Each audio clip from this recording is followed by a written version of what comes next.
Good morning, everybody. Happy Friday. I'm going to go ahead and get this out of the way. Not going to apologize for it. Need to be said. Man, this COVID-19 thing, man, is crazy. People are taking their lives and other people's lives in their own hands. I still don't think people get it. You know, this illness is supposed to have a 14, maybe 21 day lifespan. So, the government asked everybody to shut down. They didn't ask you to shut down so that they could see you suffer. They asked you to shut down so they could try to stop this illness from spreading. You know the number one way we're going to beat this illness? Number one, I stop giving it to you, and I stop you from giving it to me. That's what this whole social distancing thing is all about. Stopping the spread. If nobody from today forward gives it to anyone else, we'll be done with this thing in 21 days. But no, they can't do it. I told you guys this a month ago. It's not going to happen. You can't do it. We're too smart. We're too selfish. We're too stupid. We're too greedy. We're too ignorant. We're too proud. We're too arrogant. We're too important. We're too, whatever it takes, especially here in the U.S., to stop this thing. We're not going to stop giving it to each other. It's not going to happen. If everybody decided to properly social distance today and to mask up. If I got a mask on and this thing is spread from my moisture pellets, let's say breath fog, and I got a mask on when I'm around other people, I can't give it to nobody. Why can't we get that? Stop spreading this illness. I was in a major retailer a week or so ago. A lady there with a mask on, a guy there with no mask on. The guy either coughed or sneezed, one or the other. Didn't even bother covering his mouth. Burst that fog out there for people to walk through for the next 10, 15, 30 seconds. Cut it out. You know, a week or so ago, we talked about people demanding hazard pay because they work in a grocery retailer. I talked to my buddy that worked in a grocery retailer. I already knew this, but he confirmed it. Grocery retailers are giving away groceries at a record rate. These food banks and other sources are hitting them hard for donations, and I'm glad they are. The last thing that we need is for somebody to be hungry. A hungry person, unfortunately, turn into a savage, especially if their children are hungry. We need to do all we can to make sure nobody's hungry. It's just not a good thing. It's not a good thing to be hungry, but it's not a good thing for people to start acting out because they're hungry. He said that people are going in their grocery stores, filling up their grocery cart, walking straight out the door, throwing the stuff in their car, driving off. He also said people are coming in the store, helping themselves to whatever they want while they're in the store, eating, opening foods, eating fruits, drinking drinks, setting the stuff down on the shelves after they're full and they're walking out. You know, retailers like grocery stores. People think, man, they're banging it. No, they are losing a lot, you know. And they're doing their part in trying to help feed the needy. So, hey, trying to double down on your pay is not fair to them. Keep yourself safe. Social distance. Wear a mask. Don't give the illness to nobody. Don't let nobody give it to you. When you see somebody approaching you breaking social distancing, put them in check. Say, hey man, that's close enough. Hey man, step back a few feet. Hey man, where's your mask? You know, we got to do what we can to get this stuff in check. But again, people in the U.S., they got too many liberties. Now they're rising up against the governors and stuff like that. Hey, if we would start today, properly social distance, properly do what they've been asking us to do for a month, we'd be done with this. But no, we ain't gonna do it. We too important, too selfish, too smart, too stupid, too arrogant. Let's try to get this thing right, man. Stop passing it around. And I told you guys last time, I think, when I go visit my mother-in-law, I stay 10, 15 feet away from her. I'm on the other side of the room. I'm not trying to give her anything that I may have picked up out in the general public. And I'm not visiting her that often. I may see her once, twice a week, make sure she's okay, make sure she got what she needs. Anyway, let me move on to something a little bit. Hey, I picked up another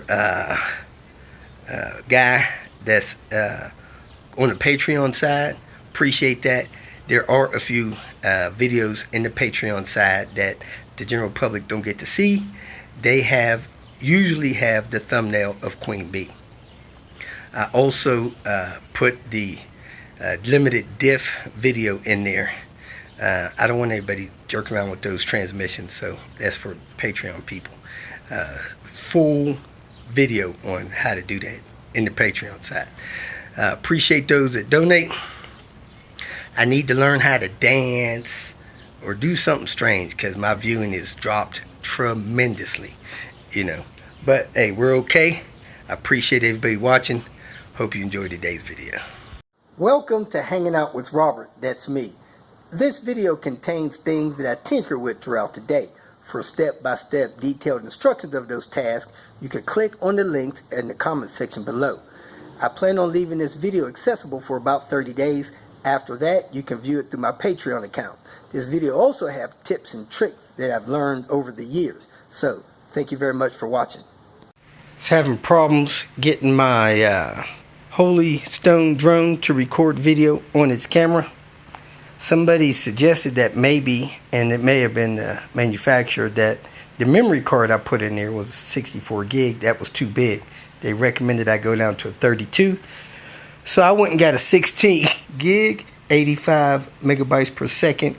Supposed to be capable of full HD video. I'll use that 64 for something else. So I'm going to take this thing out again, see if I can get it to record video. Supposed to be a breezy and then a windy day today. I'm going to start out by powering up this drone, seeing if I could get it to record video on the card in the drone camera. Then I'm going to back Panther up, get to work on a few things on there, and work on Panther and Red Barron today. I should get the balance of my parts in today for Red Barron. So let me go ahead and break out this remote, see if I get this thing to record. Alright, it's powered up. Let me power up my remote. I think I'm supposed to push this lock button in and then slide the power over on in. I'm pretty sure that's on. I got good battery on both. Let me see if I could get this thing locked in. It's locked in on satellites and everything. I'm just trying to get the recorder to work. So let me see if I can get it to take pictures. I think it's recording, so let me stop it. Hold it down a couple seconds. Alright, now let me open up the app on my phone to see if this thing actually recorded anything. I got some lifts for Red Barron here. I think they're good. So I'm going to start off by installing these lifts. And then I'm going to install the vacuum tree. Then I'm going to bring Panther over here and do a couple things on it. So let me get cracking. Got the hatch propped up. I'm going to go ahead. Everything's accessible. Pop those off. Pop the replacements ones on. See if they hold it up. Because right now, these are not holding it. Got them popped on. And let's remove the bar. See what happens. And it's holding it up. Those were good. I think Cal sent those to me. They're okay. Probably need to get another stronger set. I'll see if I got another set handy. But they are holding it up, at least not hitting me in the head. I think the date on those things are 99. And these are 96 original. Man, these things last a long time. Next up, vacuum tree. Let me pop the hood. Looks like I found the screw. So I'm gonna go ahead. I moved the idle air control motor holding grommet out of the way. I'm gonna put this in there and go from there. Go ahead and put this hose on here. It is in pretty bad shape. Nonetheless, it should get me down the road. And look at all that oil in that tubing. Okay, that should get me down the road. In this video, I'm running a test, I guess you would say, of the oil cooler system in the Volvo 850 turbo cars from 94 to the S7 and V70 98 models. These cars have a oil cooler system that incorporates cycling the oil through the end of the radiator. On the front of the engine, down there, is a oil cooler thermostat mounted to the block, and oil cooler lines are routed onto the front side of the engine, and these lines connect here at the radiator, one at the top, one at the bottom. Let me see why I don't have no light. So if you come to the front of the engine by the crank, that's what's called a oil cooler thermostat. That is closed when the engine is cold. It opens up once the engine warms up, and two lines send in a return, sends oil up to the radiator right there. As you can see, mine is leaking. But the theory is this oil cooler system is more effective in allowing the oil to heat up than it is in allowing the oil to be cooled down. So in 99 they changed to a different system that runs coolant into the back of the oil pan on the what they call RN engines. So some mechanics have advised people to just block that oil cooler thermostat off, remove the lines, throw them in the trash. These lines are very expensive from Volvo, about $180 a piece. So what I'm going to do is test the system with the lines connected, and then bypass them, block them off, and then test the system again with no lines and see if there's any effects to the oil quality or longevity of the oil. I apologize for the wind, can't control that. Anyway, I bought a oil temperature sensor. I'm going to screw this into my oil drain bolt. I already tapped the bolt out, put the sensor in it. I'm getting ready to install that bolt in the oil pan.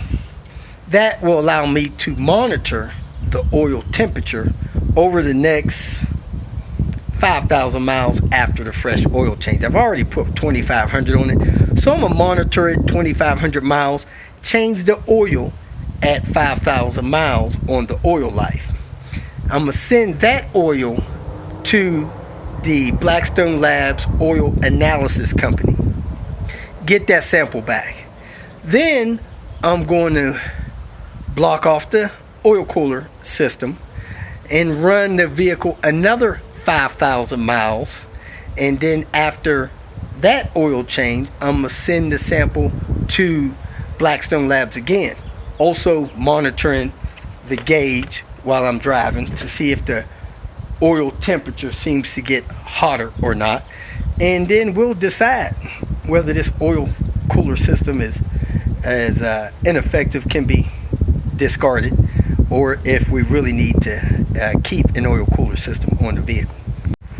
Now, you can always install an oil cooler, put a separate oil cooler in front of the air conditioner, condenser, whatever, and have a standalone system and probably do good with that.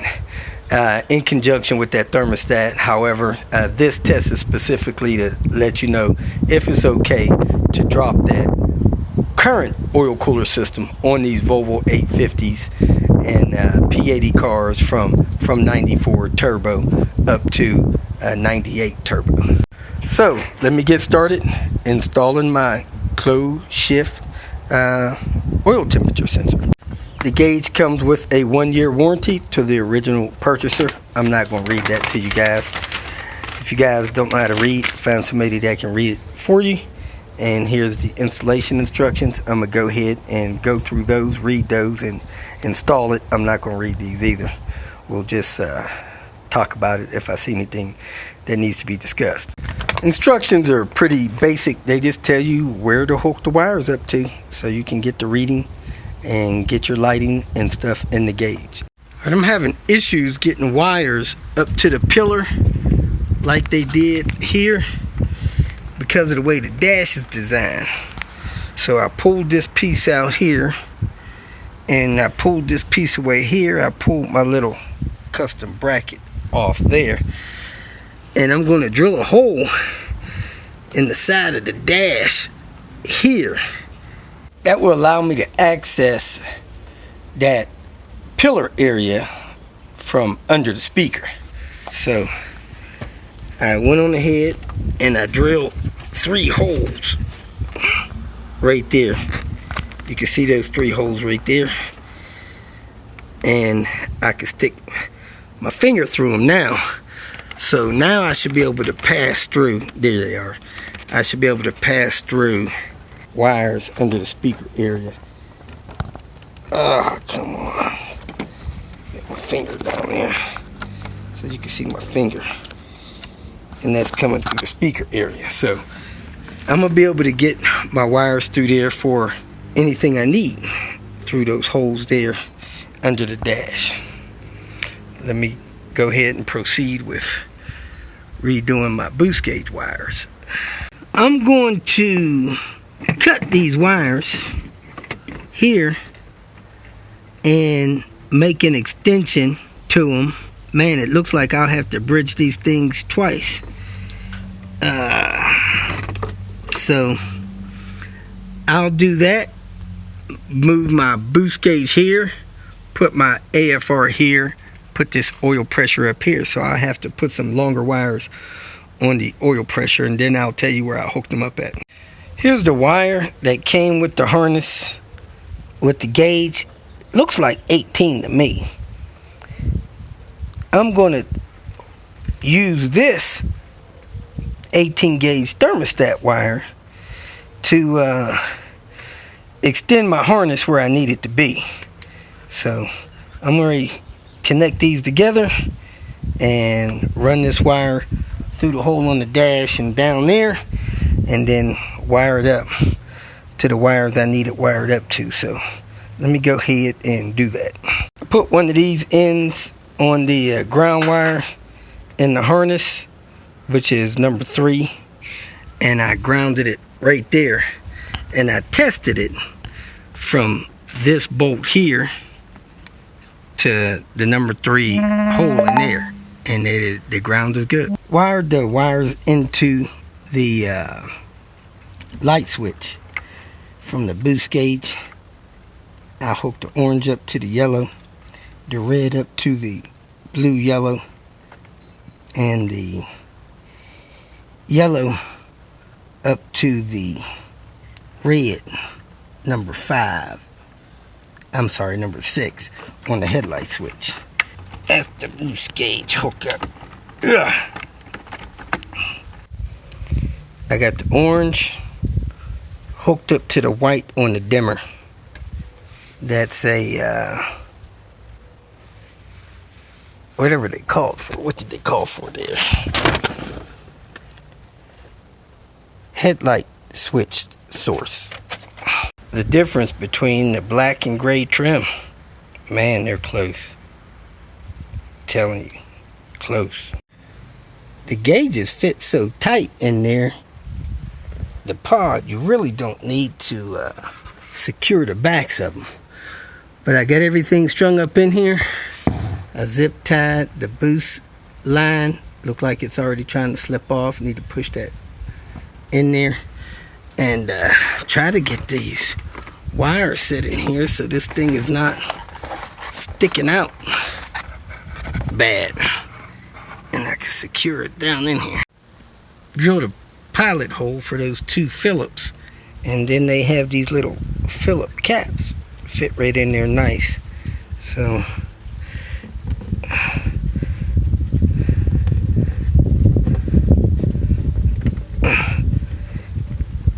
alright, now I need to put my fresh grill on there, put that speaker back in, and finish my wiring down there.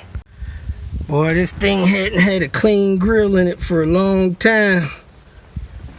But there you go. My yellow constant power. I had a constant power down here. Not sure where it came from. Maybe from outside to the engine, going back to the tow hitch. Red, I plugged that into this socket there.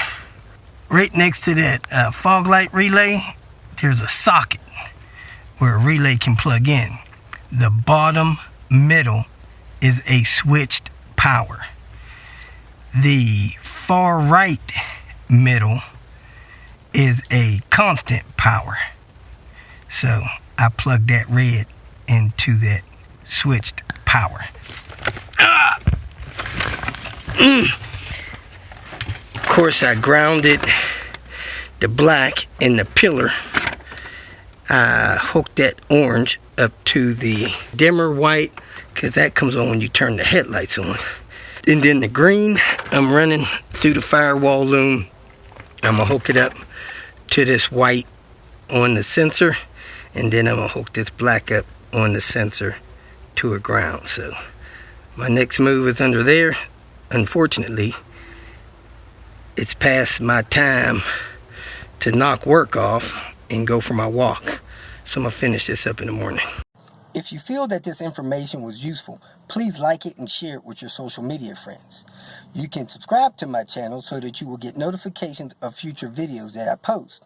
You can follow me on Twitter, and if you need to contact me directly, please visit my website. And if you have any questions, leave them below, and someone or myself will reply to them. Again, thank you very much for watching.